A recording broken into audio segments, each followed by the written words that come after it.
اور اس کو پانی سے بھر دیا گیا. یہ خندق 6 دن تک صحابہ اس کو کودتے رہے. مزید روایتیں بھی ہیں, زیادہ تر 6 دن کو لیا گیا ہے کہ 6 دن تک مسلمان جو ہے اس کو کودتے رہے. تو روایت میں آتا ہے, بخاری شریف کی روایت میں آتا ہے کہ ایک چٹان ظاہر ہوا اور صحابہ نے بڑی زور لگائے, بڑا مارا اس کو ہتھوڑوں سے, مختلف کودالوں سے, ٹوٹنے کا نام ہی نہیں لیا. اللہ کے نبی کے پاس آئے اور 3 دن سے بھوک کے پیاسے کسی صحابی نے محمد الرسول اللہ کے ساتھ کچھ بھی نوش نہیں فرمایا, اور یہاں پہ اینٹ باندھی تھی کہ پیٹ باری ہو تاکہ ہم میں قوت رہے اور میں طاقت رہے, ہم کھدائی کریں. کتنے دن؟ 3 دن سے کچھ نہیں کرا. اب جو چٹان سامنے آیا تو اللہ کے نبی نے کودال لی, ہتھوڑا نما اس وقت کی جو بھی آلات تھی, کودال ہی لکھا گیا ہے. اللہ کے نبی نے جب ایک دفعہ کہا بسم اللہ اور جب ضرب لگائی تو بعض روایتوں میں آتا ہے, جو بخاری شریف کی نہیں ہے, دوسری روایتوں میں آتا ہے کہ ایک روشنی بجلی چمکی اس سے. اللہ کے نبی نے بیان فرمایا, اے میرے صحابہ, اے میرے صحابہ, اللہ نے مجھے جو ہے شام کے فتوحات نظر دلا دی, مجھے شام کے فتوحات اللہ نے دکھلا دیے, اس کی کنجیاں اللہ نے میرے حوالے کر دی, تم شام کو فتح کرو گے. اور اس شیطان کے 1/3 حصہ جو تھا وہ ٹوٹ گیا.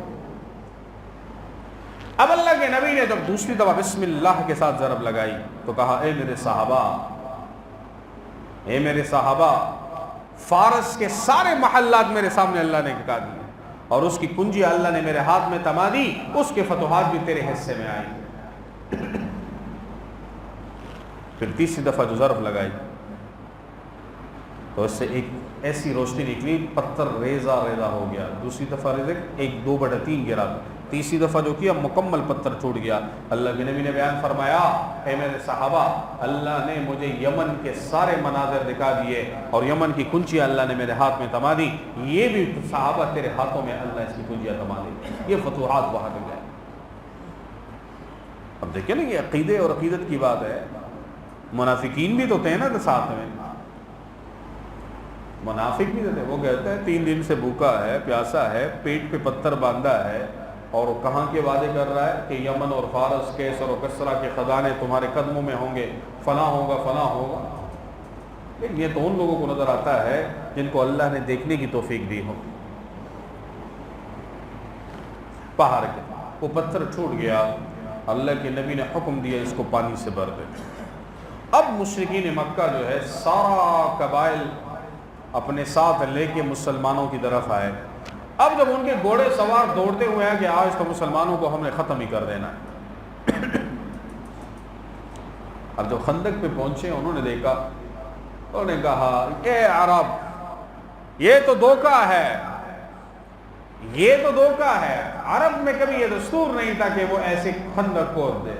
اور مشرکین بڑے دل کے ارمان لے کے واپس ہوئے کہ یہ مسلمانوں نے کیا کر دیا ہے. مسلمانوں کا تو یہ طریقہ ہی نہیں ہے سر سے, کیونکہ عرب یہ نہیں کرتے تھے. عرب کے مسلمان یہ طریقہ اختیار نہیں کرتے, یہ تو فارس لوگوں کا طریقہ ہے. اور مشرکین بڑے پریشان ہوئے اور جنگ کے متعلق یہ کہ اللہ کے نبی نے بیان فرمایا, فَإِنَّ الْحَرْبَ خِدَاعَةٌ, جنگ دھوکے کا نام ہے, جنگ میں چالیں چلی جاتی ہے. ایسا نہیں ہے کہ آپ کہیں میں اس طرح سامنے آؤں گا فلاں فلاں, نہیں, آپ تدابیر کریں گے, آپ چال چلیں گے. یہ مسلمانوں کو میں آگے جا کے انشاءاللہ اس میں آپ کو ایک روایت سناؤں گا کہ جنگ کیسی چالیں ہیں, چاہے آج ہو یا اگلے جمعے ہو. اب اللہ کے نبی نے صحابہ کو کہا یہاں سے تم کھڑے ہو جاؤ, وہاں ابو سفیان نے مشرکین مکہ کو کہا یہاں سے تم کھڑے ہو جاؤ, اور مسلسل تیر اندازی چلتی رہی, مسلسل تیر اندازی چلتی رہی. اب میں نے آپ کو عرض کیا تھا نا, ہر جگہ منافق بھی ہوتے ہیں. اب منافقین نے دیکھا کہ اتنے ہزاروں کا لشکر ہیں, اس کا مقابلہ کریں تو کیسے کریں, مقابلہ تو ہم نہیں کر سکتے. اللہ کے نبی کے پاس آئے, یا رسول اللہ, میرا جو ہے فلاں مسئلہ ہے. کسی نے کہا ہمارے گھر کی دیواریں چھوٹی ہیں اور ایسا نہ ہو کہ مشرکین مکہ اور اس میں گھس جائیں اور ہمارے بچوں کو قتل کر دیں, ہمارے بچوں کو قتل کر, ہمیں اجازت دے دیں. اللہ کے نبی فرماتے تھے چلے جاؤ. کوئی آتا تھا ہمارے گھر کے دروازے کمزور ہیں, کوئی آتا تھا اصل میں ایمان کمزور تھا, سب کچھ ٹھیک تھا. کوئی آتا تھا یا رسول اللہ گھر میں کوئی دیکھ بھال والا نہیں. اللہ کے نبی اجازت فرما رہے. سارے جتنے بھی منافقین تھے وہ نکل گئے. بعض یہ کہتے تھے بنو قریظہ، کیونکہ بنو قریظہ نے بھی لشکر لا کے چڑھائی کر دی. اللہ کے نبی کو بڑا غصہ آیا کہ تم نے پھر دھوکہ کر دیا. تو یاد رکھنا یہ یہود و نصارہ کبھی بھی وعدہ نہیں نبھاتے. جنہوں نے اللہ کے نبی کے ساتھ وعدہ نہیں نبھایا وہ ہمارے ساتھ کیا وعدہ نبھائیں؟ ہے ہی وعدہ خلاف. اب اللہ کے نبی نے دیکھا کہ بنو قریظہ بھی ہمارے اوپر چڑھایا ہے،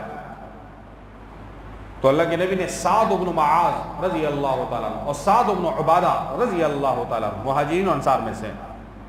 سعد بن معاذ یہ ان کے قبیلے کے ساتھ ان کا تعلقات بڑے اچھے تھے بنو قریظہ کے ساتھ. اب انہوں نے کہا، اللہ کے نبی نے کہا جا کے ان سے بات کرو کہ آپ تو ہمارے حلیف ہیں، آپ کے تو اوس کے ساتھ تعلقات ہیں جن کو ہم نے پناہ دی ہے، آپ کیسے ہمارے اوپر چڑھا سکتے ہو؟ اب ان کی دو قدہی دیکھیں.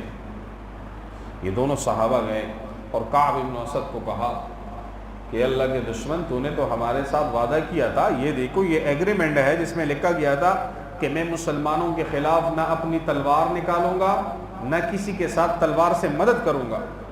یہ تو تمہاری تحریر ہے، تمہارے دستخط ہے، ہمارا اور آپ کا معاہدہ ہے، آپ کیسے ہمارے اوپر چڑھائی کر سکتے ہو؟ تو کعب بن اسد نے کہا کہاں کی تحریر، کون سی صلح؟ صلح سے مکر گیا. ان کا حشر آپ سنیں گے انشاءاللہ. تاریخ اسلام میں، اسلام کی تاریخ آپ اٹھا کے دیکھ لیں کہ اللہ کی طرف سے جتنا سخت حکم ان بنو قریظہ کے لیے اترا ہے کسی اور قبیلے کے لیے اللہ نے نہیں اتارا. یاد غدار کی اور ایسے وعدہ خلاف کی اللہ کے ہاں جو حکم ہے وہ آپ آخر میں سنو. حضرت سعد بن معاذ نے کہا کہ بھئی ڈرو، اللہ سے ڈرو. یہود بھی تو اللہ کو مانتے تھے، یہ تمہارے ہاتھ سے دستخط ہے، یہ تحریرات ہے، تم کیسے یہ وعدہ خلافی کر سکتے ہو؟ کعب بن اسد بالکل مکر گیا، کہتے نہیں ہم نے تو ایسے کوئی وعدہ کیا ہے. اب یہ دونوں جو ہے واپس لوٹے، اللہ کے نبی سے ان کی ساری باتیں بیان کی. یا رسول اللہ اب یہ جو ہے انہوں نے تو ایسے حرکت کر دی. اللہ کے نبی نے کہا ٹھیک ہے، ہم اللہ پہ بھروسہ کرتے ہیں، اللہ ہی ہمارا حامی و ناصر ہے. قرآن میں اللہ نے بیان فرمایا نا کہ جب تمہارے اوپر آگے پیچھے اوپر نیچے ہر طرف سے کفار نے کیا کر دیا، احاطہ ڈال دیا، تو ہم تمہاری مدد کے لیے آ گئے. اب جب اللہ مدد کے لیے آ جاتا ہے تو آپ کو کیا لگتا ہے پھر اللہ ناکام کرے گا کہ کامیاب کرے گا؟ اللہ کامیاب کرتا ہے. اور مسلمانوں نے، اللہ کے نبی نے حکم فرمایا کہ تمام عورتوں اور بچوں کو، کیونکہ منافقین بھی نکل گئے، اب ہمیں خطرہ جو ہے اتنا باہر سے نہیں ہوگا جتنا اندر سے ہوگا. بنو قریظہ اندر کے دشمن تھے اور یہ منافقین اس سے بھی بدترین دشمن تھے. انہوں نے کہا سارے مرد، سارے بچوں کو، عورتوں کو ایک جگہ پہ جمع کر دیا اور ایک جگہ پہ وہاں پہ اللہ کے نبی نے ان کو محصور فرمایا. اور حضرت صفیہ رضی اللہ تعالی عنہا جو حضرت محمد صلی اللہ علیہ وسلم کی پھوپھی جان ہے ان کو بھی وہاں پہ ٹھہرایا. اور حضرت حسان ابن ثابت مشہور زمانہ شاعر رسول، جس کو خطاب ملا شاعر رسول، جس نے مشہور قصیدے پڑھے، کبھی اس کو بھی بیان کریں گے انشاءاللہ. اس قصیدوں کا ایک بڑا پس منظر ہے، بڑے آگے پیچھے اس کی روایتیں ہیں، پورا ایک جمعہ اس پہ انشاءاللہ کریں گے. وہ بڑے خوبصورت اشعار ہیں. اس کو وہاں پہ بڑا مقرر کیا، ایک ہی مرد تھا. اب حضرت صفیہ رضی اللہ تعالی عنہا فرماتی ہے کہ میں نے دیکھا کہ ایک مرد ہے جو یہودی ہے اور وہ قلعے کے ارد گرد گھوم رہا ہے. اوپر سے دیکھا. حضرت حسان رضی اللہ تعالیٰ عنہ سے فرمایا اے حسان باہر جا کر اس کا خبر لے لے، تو قتل کر دے، ختم کر دے، یہودی ہے. ایسا نہ ہو ان کو پتہ لگ جائے کہ مسلمانوں کی عورتیں اور بچے یہاں پہ ہیں اور وہ یہاں پہ حملہ نہ کر دیں. حضرت حسان ابن ثابت کی بڑی عمر ہے، بڑا عمر رسیدہ، بڑا ضعیف، خستہ حال، ہاتھ پیر بھی تقریباً کام رہے ہیں، اتنی کمزوری. کہتا ہے میں اس حالت میں اس مرد جوان سے کیسے مقابلہ کروں؟ حضرت صفیہ نے کہا تم مرد ہو لیکن ہم بھی کم نہیں. ایک لکڑی خیمے سے نکالی، بڑی زبردست سوٹی نما لکڑی، اور باہر گئی اور اس یہودی کو اتنا مارا کہ اسے بھی مردار کر دیا، سر پہ مار مار کے اس کو جو ہے وہاں پہ قتل کر دیا. اور حضرت اب عورتوں کا مقام ہے تو اللہ کے نبی کی پھوپھی جان ہے حضرت صفیہ رضی اللہ تعالیٰ. حیا دیکھے، پاک دامنی دیکھے۔ اس نے کہا اے حسان اس کا ذرہ، اس کی تلوار نکال لو، پرایا مرد ہے، حضرت صفیہ اسے ہاتھ نہیں لگائے گی، غیر محرم ہے، اسے کبھی ہاتھ نہیں لگائے گی حضرت صفیہ۔ یہ عورتوں کا کیا تھا، یہ اس وقت کے عورتوں کا یہ مقام تھا۔ 2023 میں آپ خود اندازہ لگا لیں، مجھے بیان کرنے کی ضرورت ہی نہیں۔ تو حضرت حسان ابن ثابت رضی اللہ تعالیٰ نے فرمایا اے صفیہ مجھے اس کی تلوار کی مجھے ضرورت نہیں، کافر ہے، کافر کی کسی چیز کی مجھے ضرورت نہیں۔ یہ عورتوں کو مقام۔ اسی اثنا میں مشرکین مکہ نے میٹنگ کی کہ بھئی کب تک تیر چل رہے ہیں، کوئی کوشش بھی کرو جہاں سے خندق کا راستہ کم ہو وہاں سے حملہ کریں۔ تو 3 ایسے بندے تھے، انہوں نے گھوڑے سے چھلانگ لگائی، ایک جو تھا وہ گھوڑے سمیت خندق کے اندر گر گیا اور اس کی کمر ٹوٹ گئی اور اس کی گردن ٹوٹ گئی، وہیں پہ مر گیا۔ 2 نے چھلانگ لگائی اور ایک نے کہا کہ ہے کوئی حل من مبارد، ہے کوئی میرے مقابلے میں آنے والا، ہے کوئی مقابلے میں آنے والا۔ تو اللہ کے نبی کے شعر حضرت علی رضی اللہ تعالیٰ عنہ آگے ہوئے، عمر کم تھی، انہوں نے کہا میں تیار ہوں تجھ سے مقابلہ کرنے کے لیے۔ اور سامنے جو تھا اس کا نام تھا عمر، اس نے اتنی بڑی بڑی جنگیں لڑی تھی، بڑے بڑے فتوحات کیے تھے۔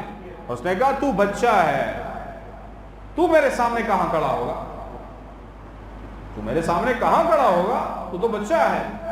اس نے کہا مجھے بچہ نہ سمجھ، میں اس چیز کو زیادہ پسند کرتا ہوں۔ اب اس نے کہا، پہلے اس نے کہا میں تمہیں قتل کرنا نہیں چاہتا، تو بچہ ہے، کل کو کہے گا کہ بچے کو مار دی۔ حضرت علی رضی اللہ تعالیٰ نے جواب دیا میں اس بات کو زیادہ پسند کرتا ہوں کہ تمہیں قتل کر دیا جائے اور میرے ہاتھوں سے تو قتل ہو، میں اس بات کو اس سے بھی زیادہ پسند کرتا ہوں جو تو بول رہا ہے کہ مجھے بچہ سمجھ کے چھوڑ دیا جائے۔ اب اس نے عمر نے جب یہ بات سنی تو بڑا غصہ ہوا اور بڑا اس کو تیش آیا اور اس نے حضرت علی رضی اللہ تعالیٰ عنہ پہ حملہ شروع کیا۔ اب حملہ کرنے والا صرف آنکھیں نظر آ رہی ہے، سارا ذرہ لوہا، سب کچھ لوہے سے چل رہا ہو تو لوہے کی آواز، ایسا لوہا پہنا۔ اب حضرت علی رضی اللہ تعالیٰ عنہ نے جب وار کیا، وار بھی ایسا وار ہے جو اللہ کی طرف سے اسے ذوالفقار ملا ہو، محمد الرسول اللہ صلی اللہ علیہ وسلم نے جس کو شیر خدا کہا ہو، جب اس نے تلوار ماری تو ذرہ مرہ کیا پورا بدن ہی کٹ کے 2 ٹکڑے ہو گیا۔ یہ حضرت علی رضی اللہ تعالیٰ نے اس کا کام تمام کیا۔